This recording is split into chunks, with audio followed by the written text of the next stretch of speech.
Hello, I'm here with Kai Huschka. He is the Pacific Northwest organizer, community rights organizer, and he is working directly with the Community Environmental Legal Defense Fund.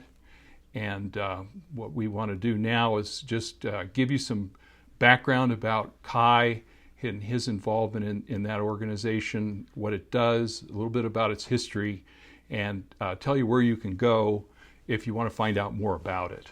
So Kai, welcome, and thanks for agreeing to do this interview. You seem to be a really busy person, and this is a great opportunity, I think, to tell people about what's going on with the community rights organizing in general, and specifically about what's going on there in the Spokane, Washington area.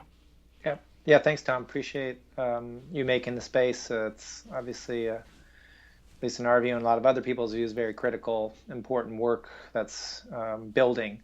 So I work in the Northwest of the United States, so state of Washington, state of Oregon primarily.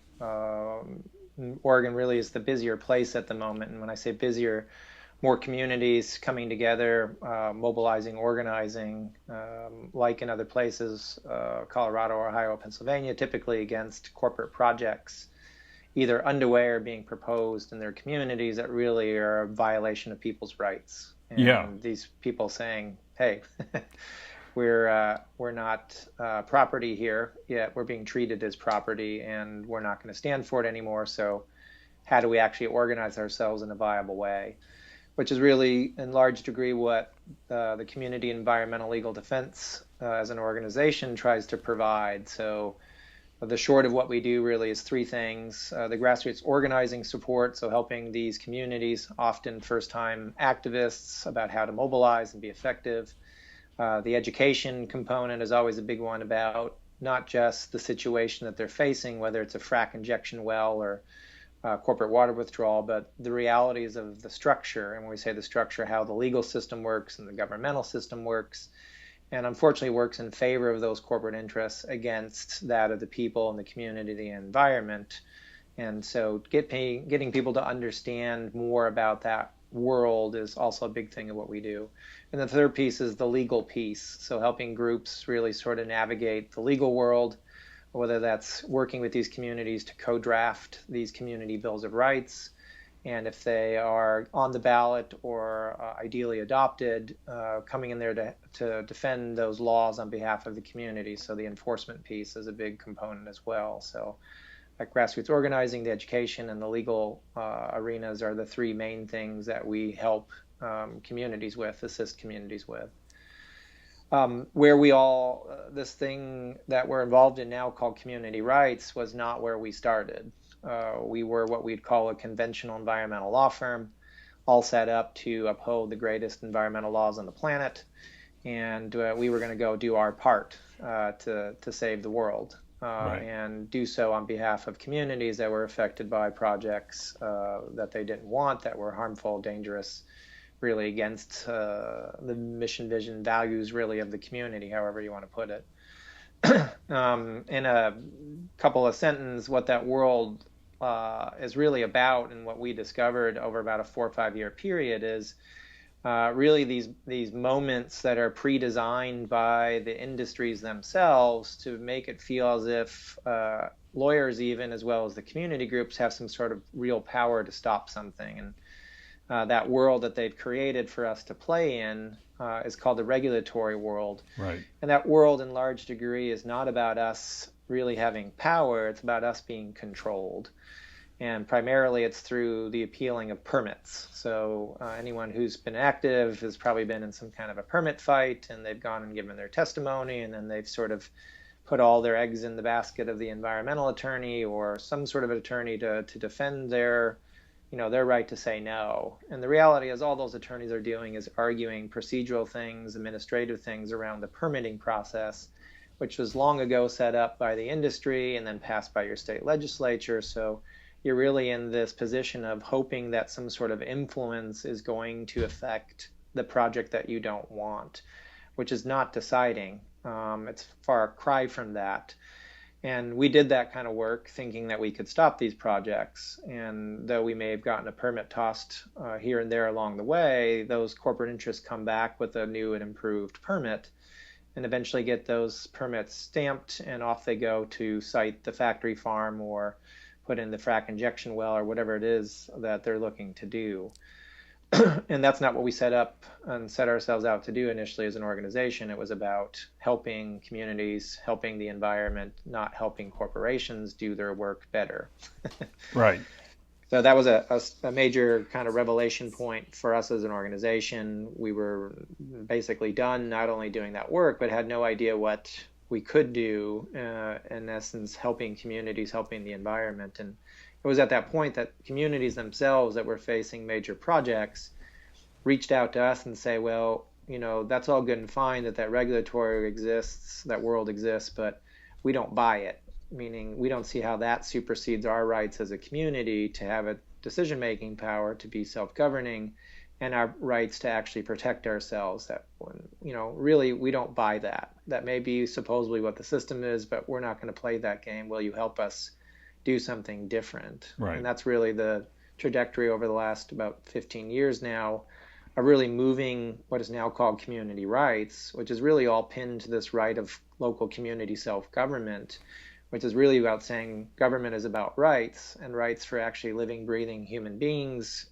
Also this idea of moving rights within the realm of the environment, and not a set of rules and laws and procedures and whatnot, and even in some cases constitutional approvals at the Supreme Court level that protects property and commerce and really corporations to a greater level than the rights of people in a community. So that is really the nexus of the work now, which is to move forward that we can't find government to be legitimate if it's not really protecting our rights. And right now, government and even the courts are really siding with corporations and economic powers as somehow being superior to people. And I think that's frightening, not only to the community rights people, but I think it's frightening to a lot of other people out there. And so the question is, how do you mobilize a big enough force, a big enough movement to sort of reimagine in some ways, or maybe reboot or restart our system of government that we thought we had? And I think that's where we sit today, is how do we build that? It's mobilized, it's building. A lot of places are doing this community rights work, but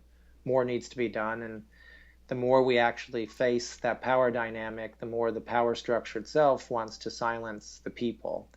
And so the question is always, what are people willing to do? How are they willing to mobilize? How are they willing to actually defend their own rights? That is the ongoing battle and the ongoing question happening pretty much every day around a whole variety of issues.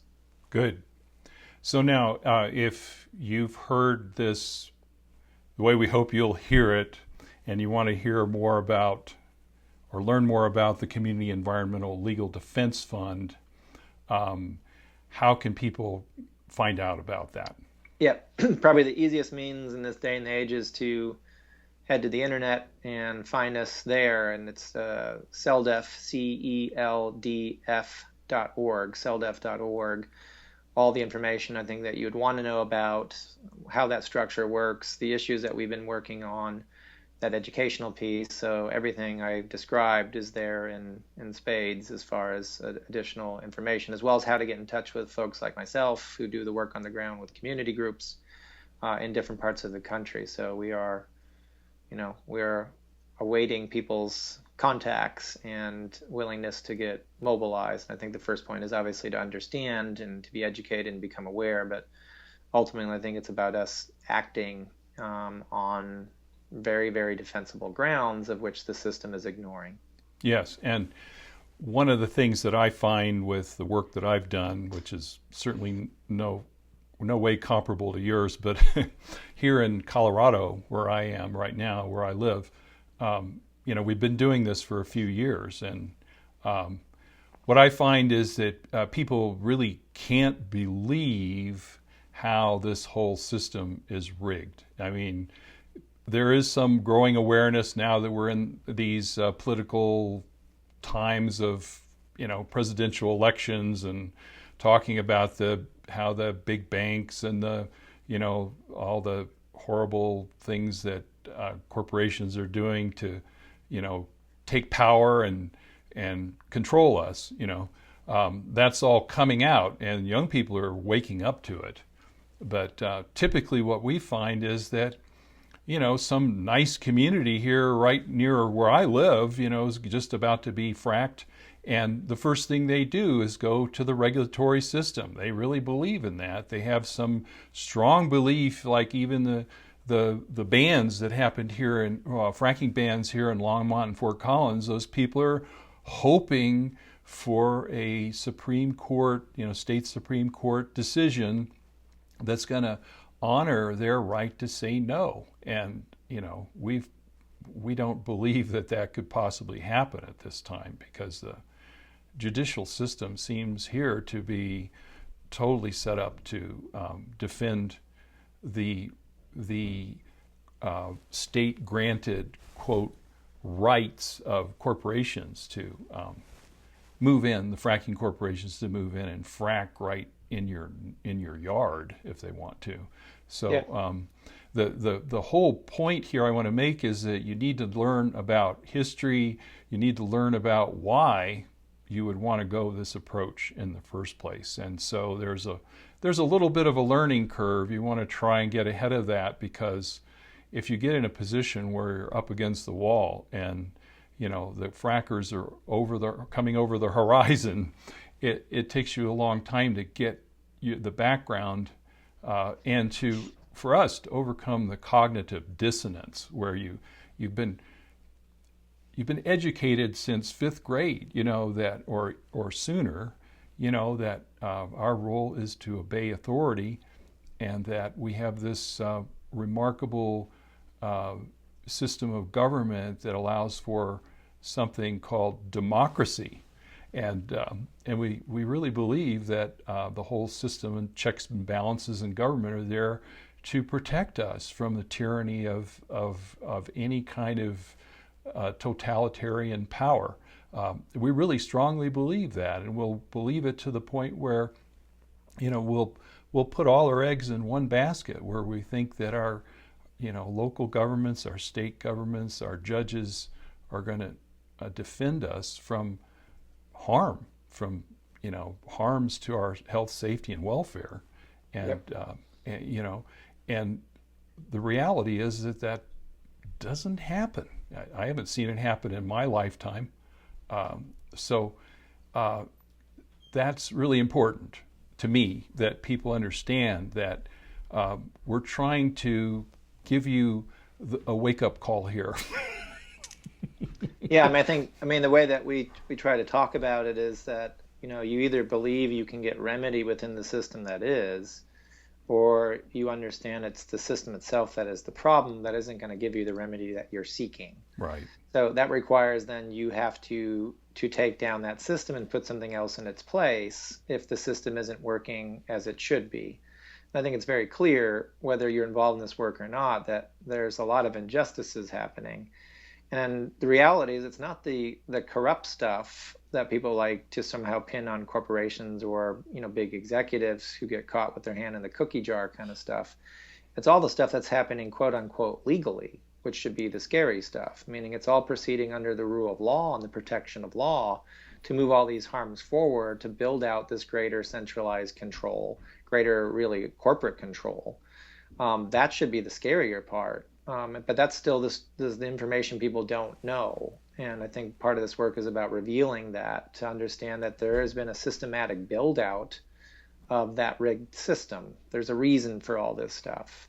And so when we run up against it, first off, to seek remedy by going to the regulatory bodies, for instance, why don't we actually get that remedy? And then the other piece, the system is the way it is because certain interests have built it that way.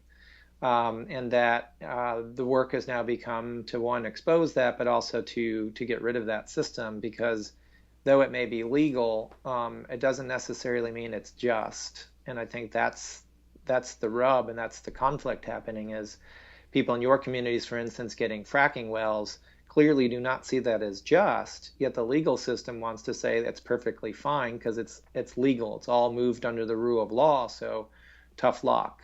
And I think the good part is, unfortunately, with all that harm coming in, is people aren't buying that. Just like those folks early on, as our work developed, said, well, the regulatory system's all good and fine, but we don't buy that world. I mean, people aren't going to be, it's about not being duped anymore, I guess, in some ways. People are done being duped. But yeah, you need to know some of the information, the backstory to be able to move forward to figure out what it is you're going to do to change that. But it's no longer buying those arguments, whether they claim it's legal or not, because it's clearly unjust as to what's happening in our communities, on our planet. Whether you come at it environmentally or economically, it's horrible, and we have to figure out a way to change it. But I think in order to change it, you have to fully understand how it works. And then more importantly, you have to believe that you can't get the remedy that you are seeking within that system. And that's, I think, the bigger problem is a lot of people feel like they can still get remedy. They can still go to the regulatory agency or call up the Sierra Club or whatever it is they're going to do, and that someone's going to save them. Well, look around. Has it happened? Yeah, you have to save yourself. And I think that's a hard thing for people to come to grips with. But I think those doing this community rights work understand the rawness and understand where we sit. And as that work continues to grow, I think it is beginning to open up eyes and ears of other people who haven't been there or may have subscribed to that understanding yet. As they keep running into those same walls through their own experiences, suddenly they start to back up and kind of scratch their heads and saying, well, maybe those people aren't that crazy after all. Maybe they're on to something here. And that's the truth. We're not mobilizing in this manner to be novel.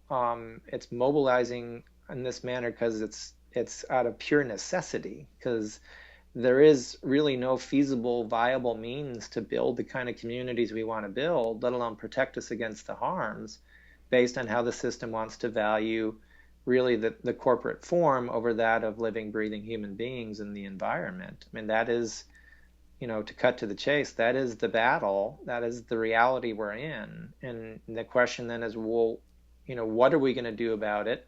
How do we actually do something about it? And then, as you said, that cognitive dissonance stuff, are we willing to do anything about it? And I think we're moving into this age of really greater sacrifice needed individually, but also collectively. And I think that's also a hard thing for our society to think about, because we've had it pretty comfortable compared to other places, and this idea of the need to get into this greater realm of sacrifice for the sake of justice and what's right, is kind of also that crossroads point for a lot of people, individually as well as collectively, to say, are we willing to go there? Yeah, and that whole point of justice as being the real litmus test for the legitimacy of a government. If we understand that, then we can move forward, I think. That's where I had to become, because I was thinking, we have some training that we do to try and get there. Mine was through what we call the Democracy School. Mm-hmm. And if you're interested in that, you can contact CHI, you can contact Community Environmental Legal Defense Fund, the state organizations will sponsor that. A lot of local organizations will. That's how you get started with your understanding, where you can actually come to terms with your assessment of the legitimacy of government. So an illegitimate government, in our understanding from a study of history, is that a legitimate government is something which defends and advances the rights of individuals and communities and nature. Mm-hmm. And if all of our laws were based upon those inalienable rights to have health, safety, welfare, self-government, self-determination, the right to prohibit things that violate those rights and so on, if that was the foundation of law, then it would be legitimate. But if it's based on exploitation of communities and their environments, then that's illegitimate in our opinion. And to tie one other piece, because I think you said it very well, is right now the system is about providing privilege to a small few, and the small few is really the corporate form, Right. which not only is, should make people say, well, then that our form of government isn't legitimate when it protects that minority form with so much privilege to then inflict so much harm and destruction. But also just the truth that, for those who want to think about the realm of democracy, the question is, do we have really democracy is democracy alive or functional or even capable if you've got a system that is about protecting that, commercial property, economic corporate class over that of everything you just described? I think that is what we're trying to expose with, the history and the data and the real stories of people like you there in Colorado and other places. This is real time, real stuff. This isn't about us, gathering for a cappuccino on a Thursday night at the local bookstore and having debates about it. This is real world stuff where people are actually dying and are in line to die because of allowing this kind of a system to exist against really fundamental rights. Yes. And that is where we stand today. And that is what we're working to help mobilize in a greater manner to go to that form of government that you described so eloquently earlier about what real government is supposed to be about, or really what legitimate government is about, because so much of what we see today at all levels is really illegitimate use of authority and power, veiled as democratic government. Right. So what we've established so far in our discussion is that we have a choice in our approach to saving the environment and also to saving the people. Because right now, economically, people are suffering greatly. People are dying because they can't afford to educate themselves about health. They can't afford to eat the food they need to stay healthy. They can't afford the medical care that they need to stay healthy. There's all kinds of issues here. They can't even afford to own a home anymore. I mean, they gave a talk to a high school class a few weeks ago, and one of the main concerns among that group of kids was that they didn't really honestly believe that they were going to graduate from college and be able to get a job. Well, first of all, I think they didn't understand if they were even going to afford to be able to go to college. But if they graduate, they didn't think they'd get a job that would allow them to have enough income to raise a family, to get married. I mean, it's a pretty bleak situation out there. So what I've seen in places like Spokane, there's a revolution brewing to actually stand up for workers' rights and implement locally established terms for a living wage, stuff like that. So we're branched out from saving the environment to actually saving ourselves, so that we can afford to save the environment. Yeah. But we can go down the establishment, illegitimate, what we call the regulatory chute, which is a dead end. You don't get, like you're saying, you don't get the remedy you're looking for.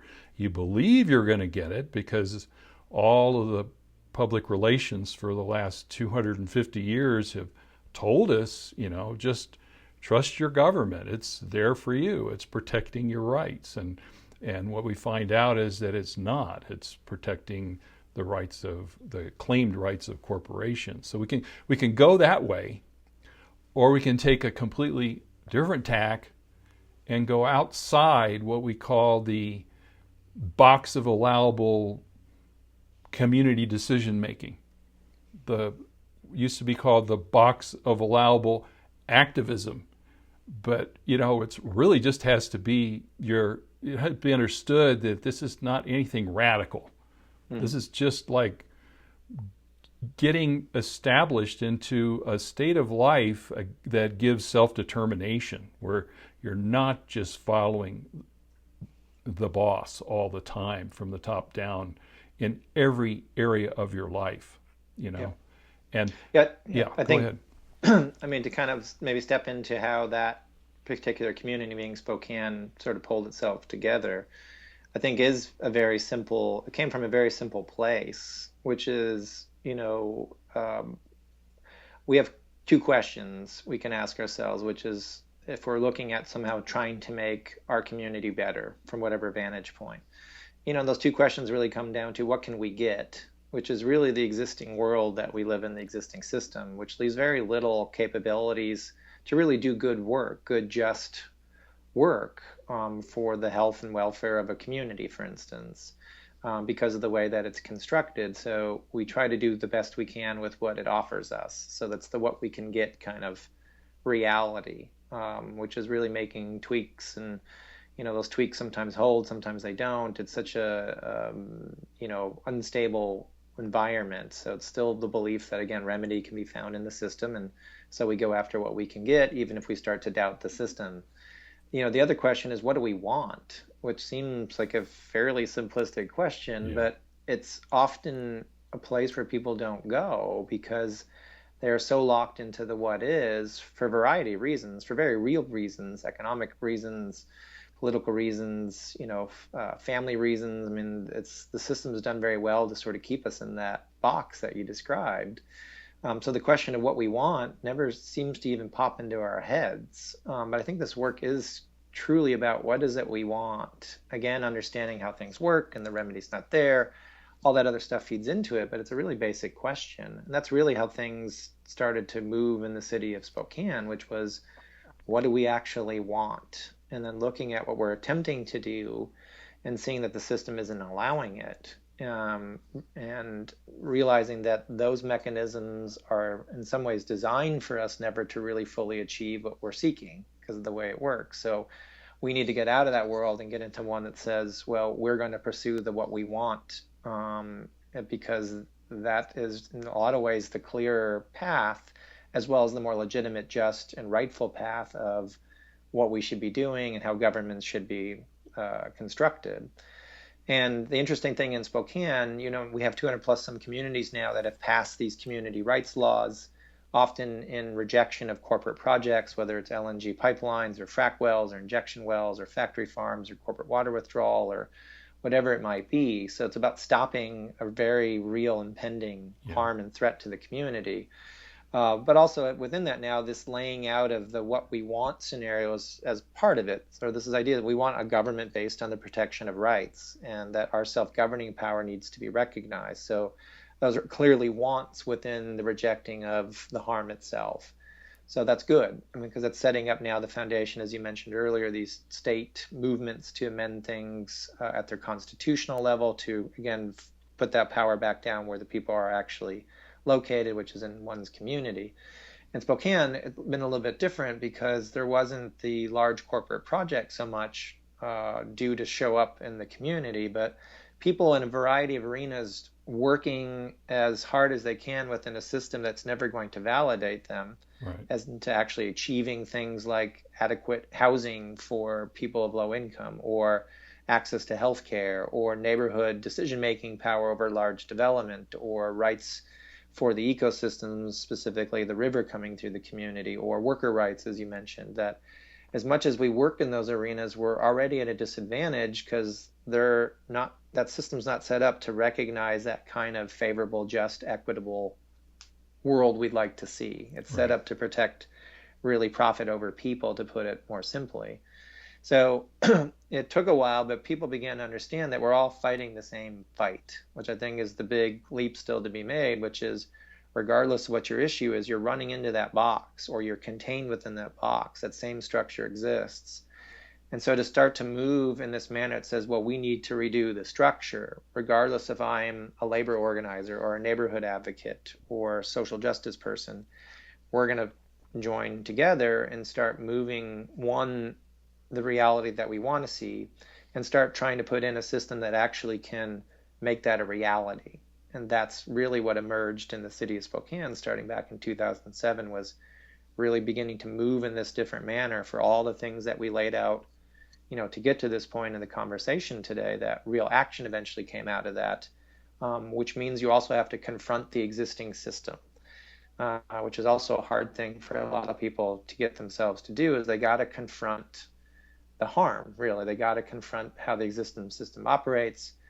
They have to call it out. They have to explain why it functions the way it does sometimes, but also that it's unjust and that we're moving a just system in place. And we, the people, should have not only the right to do so, but really it's our responsibility to do so if government isn't operating the way that it should be. And so that's what set things in motion in Spokane, which eventually materialized into ballot initiatives using the initiative process, both in something called the Community Bill of Rights that dealt with all these multitude of community issues, and eventually a Worker Bill of Rights that dealt more specifically with things like family wage and just cause, not to be fired without really work performance reasons. So the people have found means of which to put something into a piece of law on this foundation of rights, and at the same time challenging the existing system to say that, really you're illegitimate if you're using that power to suppress those rights. Ultimately, is really the question that's been laid out in that community. I'll leave it at there. I know you and I talked before this started about what happens then and where does it all lead, and I think it's an example not only of what is materializing in Spokane but in other places now, when we start to ask these fundamental questions about what we want and then we start to pursue it, what the existing system wants to do with communities, whether it's in Colorado or Ohio or Washington State. What is the existing system, which is really controlled by corporate interests? What do they want to do when you start calling to question their agenda, as well as really their power structure? What do they do to respond to that? And I think that's, again, another understanding. When you move in this manner, you're going to find that stuff. You're not avoiding it, you're actually calling it out for what it is. So that all builds into how do we build the viable movement to really get to that place of implementing what you said 15 minutes ago now about this idea of government being founded on rights. Because I think that is, the thing on the horizon, however far out that is, that we're trying to achieve, and that's the place we're trying to arrive at here. Yeah, the thing I like about the process of creating a community bill of rights is that the first thing you do is you think about what you want, not what you can get, and so you think about that, and then you realize that in order to get this stuff, you have to have a legitimate right to it, from a logical standpoint. And so where does that right originate? Well, we're dealing with very fundamental rights that deserve the greatest amount of legal protection. We're also dealing with inalienable rights, which are terms of our existence. Like, we have to have clean air in order to be alive. And in order for us to be healthy, it should be really clean. Like, probably shouldn't have anything in it but just air. Same with water, same with earth, same with, everything. So the fundamental things, the inalienable things, you start listing those, you start making a list, and then you start clarifying really what those things mean. We should have a right to enjoy our home. And not have fracking noise and lights and chemicals coming through into our house. So that's where we start, is we what we call enumerate and clarify our rights, and then based on that we then develop in a system. Our Community Bill of Rights develops a system of enforcing those rights. So if some corporation comes in and says, so, we have the right to, quote, we claim the right to,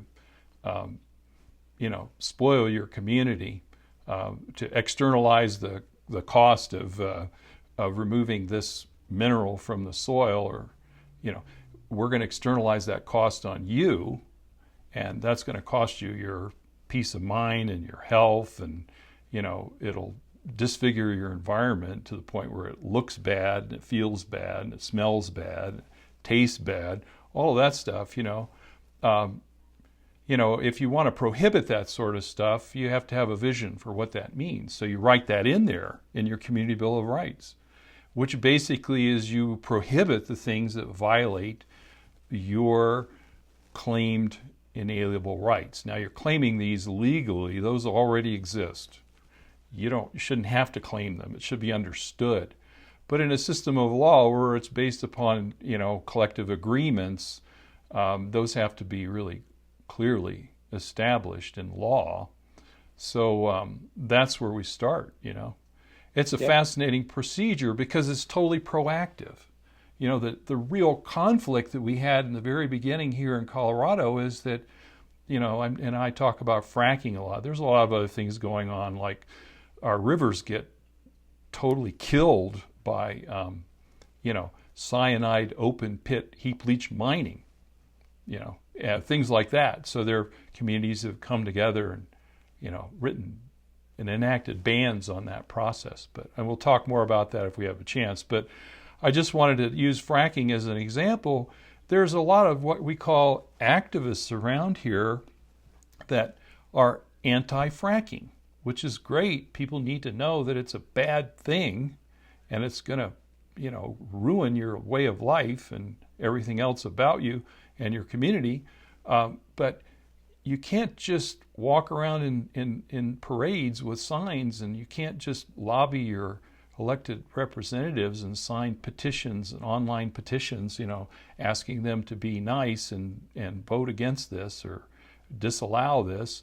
You can't just, go to your state representatives and and expect that anybody's going to pay attention to you because, basically our representative for Lafayette, Colorado said that nothing gets passed in our state legislation that isn't approved by the oil and gas industry.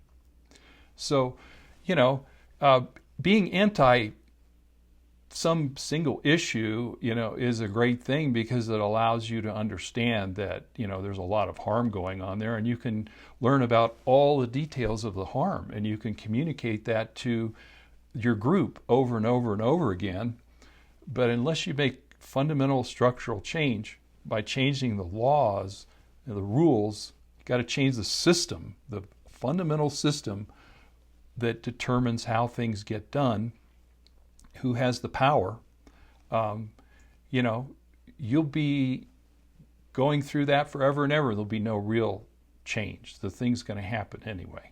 I mean, if you look at the environment now, has any of this, what we call traditional activism and reform, has that saved the environment? And, I don't think it really has. I think the environment has gotten a whole lot better. There are a whole lot more species extinctions and, the buildup of,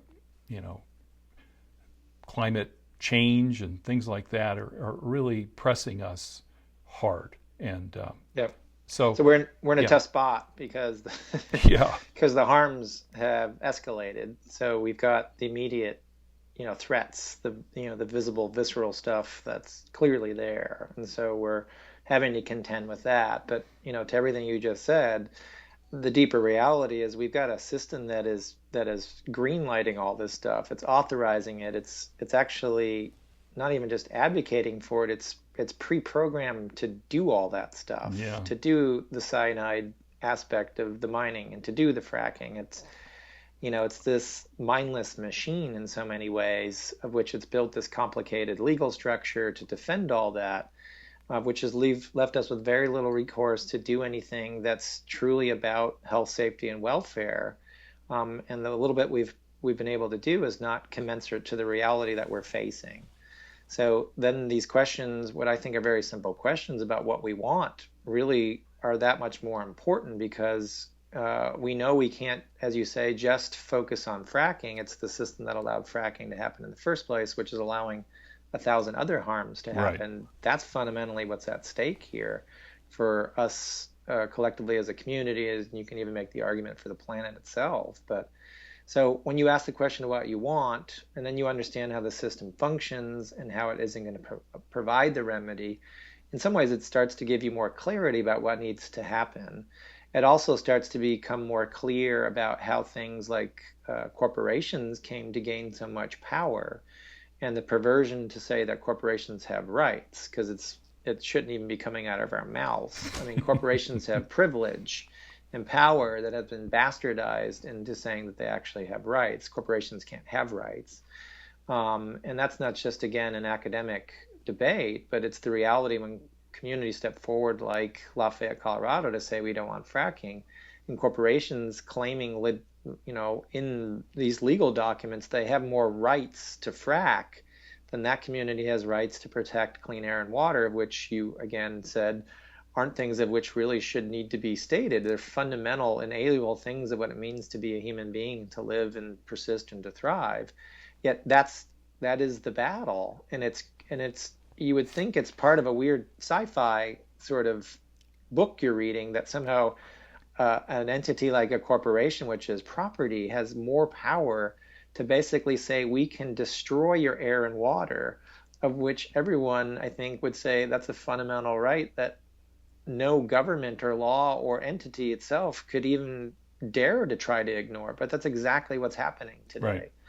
And so that is, you would think, a very easy thing to mobilize, not just outrage, but actual real action to take that system down.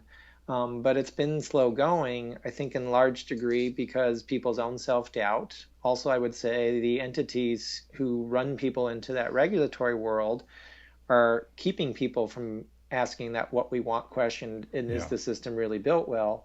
And then, of course, the system itself does a very good job of keeping us away. But that's exactly where we need to go. And so the great thing is communities are moving forward, whether it's Spokane or in Colorado, on the local level still, if it's still possible, but also mobilizing to crack things at that state level, all under these grounds of, in some ways, even more simply, we have to. There is no other choice, I think, for those who really understand it, that the only other choice is to do nothing or to do something. And if we're going to do something, it needs to be something of merit, which says we're going to change the system because the system is screwed up. I mean, and then below all that, even though it seems to dominate conversations, and especially in political presidential years, is, everyone talks about the economy. Well, the ecology supersedes the economy. There's no debate there. Without an ecology, you have no economy.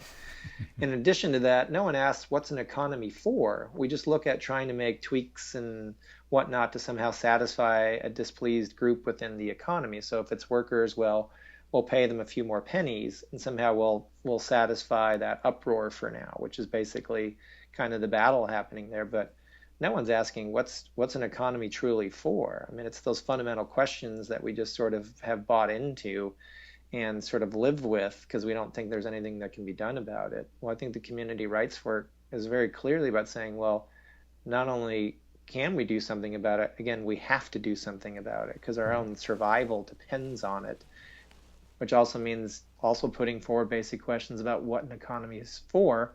And I think these community rights laws start to define the possibility of what an economy can be in a manner that's healthy, just, equitable, and sustainable, and all that stuff. It starts to set the tone for that and operationalize that in a way that the existing system never will, because it's not interested in that. It's not designed to do that. It's about extraction as most efficiently as possible, and with that, of course, the profitability, increasing that is to the highest degree. I mean, that's literally what the legal and the constitutional structure is as it mirrors with or marries to the economic stuff.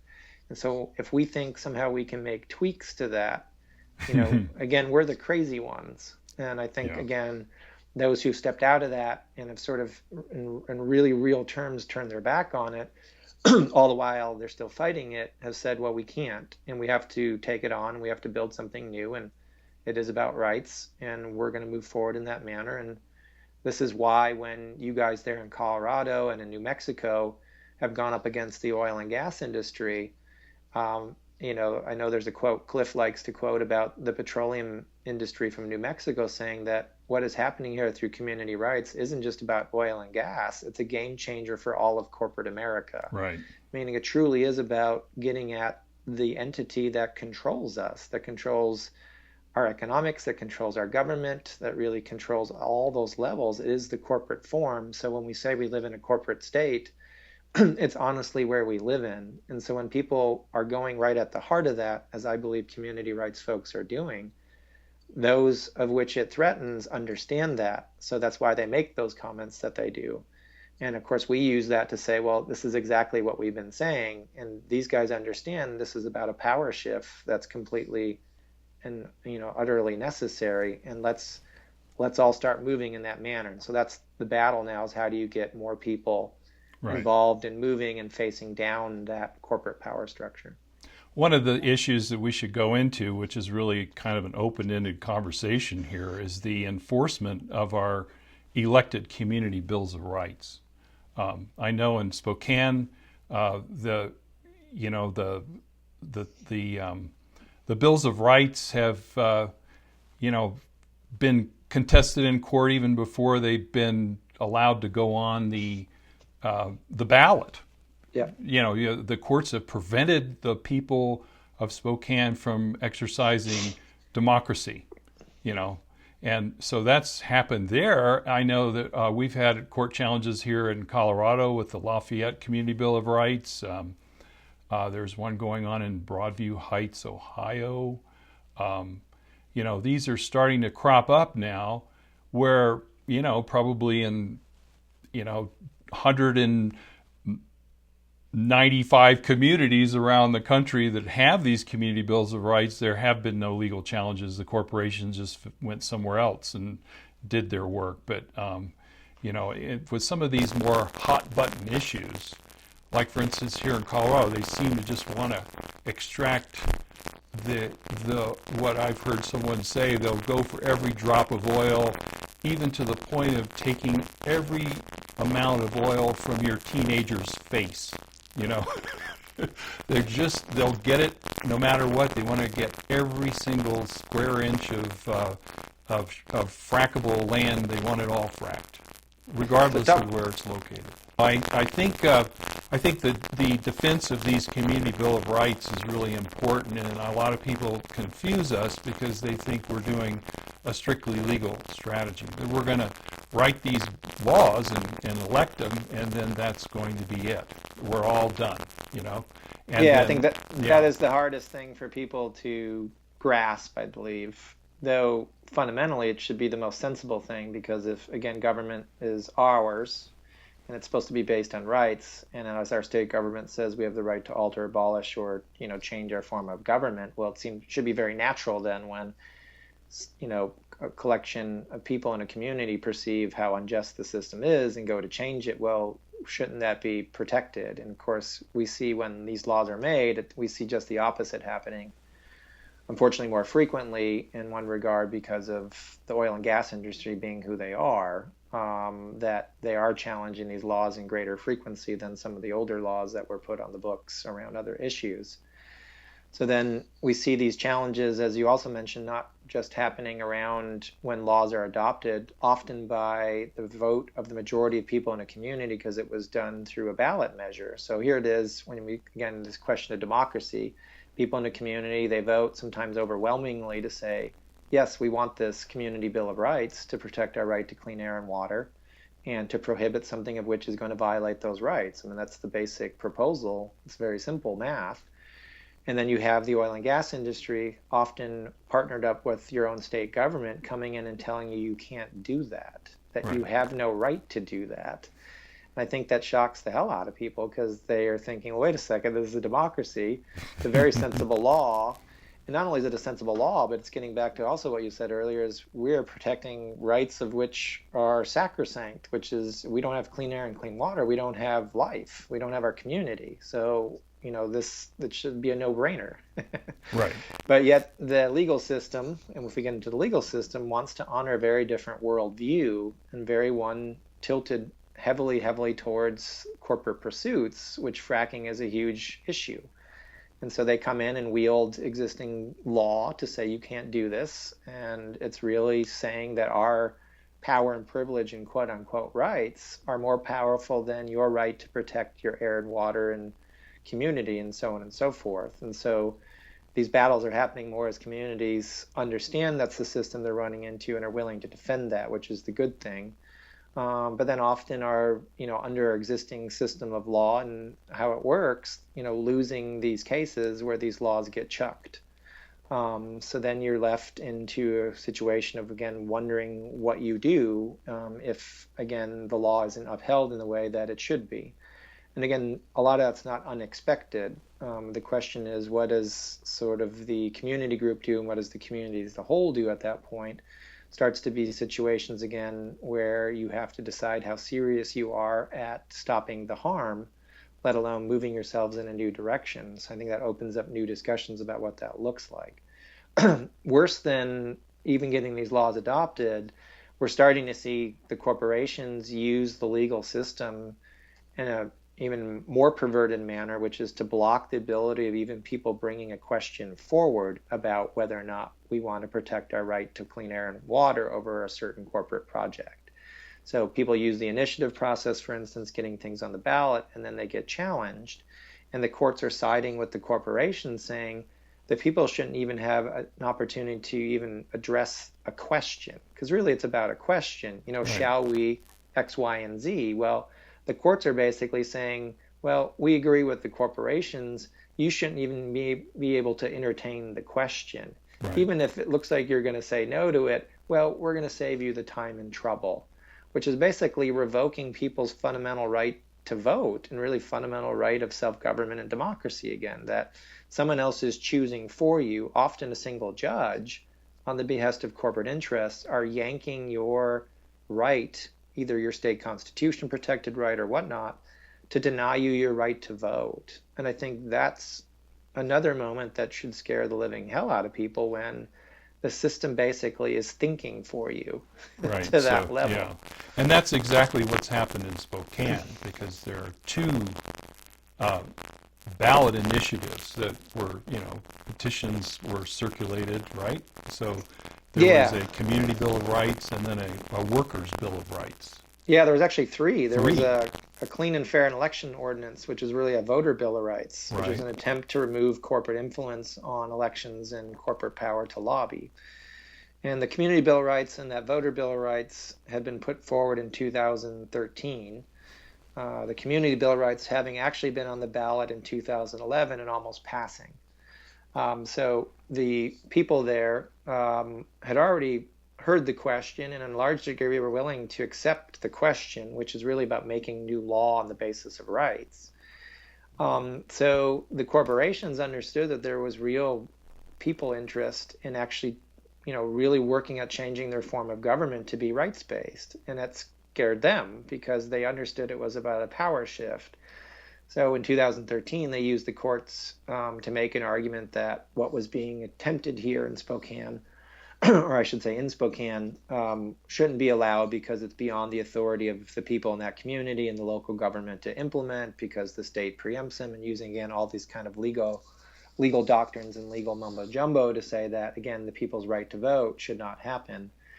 And initially the courts bought it, and so it was never voted on, including that voter bill of rights. The same thing was said of it. It was appealed. The community bill of rights was appealed. That level of court decided that people should vote on it. The corporations then pleaded to the Supreme Court, who heard the case, and basically sided with the original court to knock it off the ballot. And in doing so, really opened up this arena that says pretty much anything you put forward that may appear to do something of which the state may not allow the local to do, and or really the corporations don't want to see happen, well, they can bring suit, and more than likely they're going to prevail in blocking the vote on that. So when you start to look at the innovation of changing government and really the democratization of government, and having the ability to put these serious questions forward in our own communities to actually change systems, and that's how systems change, well, that now has been basically cut off at the local level. The courts basically said that your right to use direct democracy is a privilege at the local level. Right. And basically empowering the corporations to have more power, or quote unquote rights, to basically decide how that privilege gets used. So, if you want to harken back to the colonial period, boy, it sounds an awful lot like the king telling the colonists what they could or couldn't do. Well, it's the same scenario that our communities are facing, which is really this monarch in the form of corporate power basically tells us what we can or can't do. And so, we often say when I give talks and whatnot, that our communities have become basically corporate property, of which corporations can tell us what can or can't happen within the realm of our own community. And until you run into that, or until you really have the capacity to see it, you may not believe it. But those who run into it, like you guys in Colorado and other places, it's not that hard of a stretch to say, yep, that's our existence as the way the system functions. So like in Colorado, the question is what happens in the state of Washington now if you can't bring forward a question under what you would think is your right to direct democracy. And I think that's still being mulled around because that decision just came down recently. In some ways, I think, what may be driven next in Spokane is really fundamentally this right of local self-government is really being the piece of legislation that gets moved forward, not something specifically on worker rights or other aspects of community operations or functions or desires, but really the fundamental stuff saying, well, the courts aren't recognizing something that's fundamental. The courts were wrong. I mean, we also have to get used to saying the courts were wrong. Right. Not just that the courts were unjust, not that the courts used very thin legal reasons, but probably acted more politically, but the courts were wrong. And we have to get comfortable with saying that because when the laws are unjust in the first place and the courts side with whatever the law says, it doesn't mean they're doing the right thing. They're just actually at points, not in this case, but at points looking at the rule of law as a rule of law. But justice is not inherent in law. And so when courts rule that way, we're justifiable to say that the courts were wrong. I think we can argue it legally, but also just on a matter of justice, the courts are wrong. And so what do we do to actually address that and change that ultimately? And I think in Spokane, it's maybe the right of self-government being moved and let the corporations challenge that because, again, that's the question here, who has more decision-making power? And the interesting is folks in Tacoma, Washington now who are facing a methanol plant. So possibly your fracked gas coming out of Colorado is getting sent through pipelines to places like potentially Tacoma to build a methanol plant to make plastic products to then go to China to make more plastic stuffs with more fossil fuels to then ship back, so on and so forth, the endless sort of cycle of destruction happening. So those folks there have moved forward a rights-based type of law around water usage and actually saying their right to actually decide how water gets used should supersede any corporate interest in running things like a methanol plant. We talk with those folks saying, well, you realize that the courts are going to want to deny you. They're going to want to put a gag on you and that you have to expect that. And head nodding and said, sure, that's fine, but this is too important not to do, that this is part of what has to be done. And if the courts are going to act in that manner, well, again, the courts are illegitimate and the courts are wrong. And we have to get more people to understand that our issue here isn't just about this methanol plant and not just about water usage, but, really this reality or this unreality of democracy not being in existence. And our job is to make it a reality. And this is part of that process. But of course, whatever the courts may rule there, then that leaves us deciding what next stuff. And I know that's discussions happening in Colorado and other places. What other arenas, what other fronts do we have to build to continue to do this work if we're going to get shut down within the process of direct democracy, or if the courts themselves are going to act as illegitimately as our own governments and the corporations themselves. One of the things that I see is needed right now is this argument, a discussion even, about the right to local community self-government. Because when you talk about our court cases being heard, our argument being heard, really the discussion of the right to local community self-government has not been heard here in Colorado, even though all of our legal briefs are all about how our community's right to local community self-government is being violated by the Colorado Oil and Gas Act and the governor of the state of Colorado and the Colorado Oil and Gas Association and so on. So our argument is about the right to local self-government, and we give a brilliant argument there about the origins of that principle here in revolutionary America, and how the pre-revolution communities had local community self-government. and the whole evolution of that principle and how it's enshrined in the Declaration of Independence and so on and so forth. And so there's a discussion about the Bill of Rights of our Colorado Constitution, where the vestment of powers in the people and their right to local self-government and to amend and abolish and so on and so forth. In New Hampshire, they actually have a right to revolution clause in their Bill of Rights, which is about abolishing and amending and so forth, the laws, that exist. So these laws that we have, these constitutions, are supposed to be working documents. They're supposed to be amended and abolished and rewritten according to the times. But unfortunately, they've been structured in such a way that even the courts will block your argument about the right to local community self-government. Okay, so that argument has not been made yet in court. It's only about who has the authority to ban fracking. And the state says we do because we have preemptive laws which give only the state to regulate fracking. And we're saying, well, we have the right to local community self-government stated in our state constitution, which has more legal precedent, more legal power or presence than the statutory regulatory law which created the Colorado Oil and Gas Association. So in the courts, and not that we expect to win in the courts, but the actual legal argument, our discussion, is being blocked here in Colorado. It's never been made, all right? Yep. That conversation, the right to local community self-government, has to come out for the public to hear in order for them to consider alternatives to what's going on here. Now, did the right to local community self-government, was that part of your legal briefs for defending your right to initiative there in Spokane? Yes, it was. Was it heard? No, of course not. Okay. There's a motion to reconsider that's been submitted to the Supreme Court that's only on the right of community self-government. So right.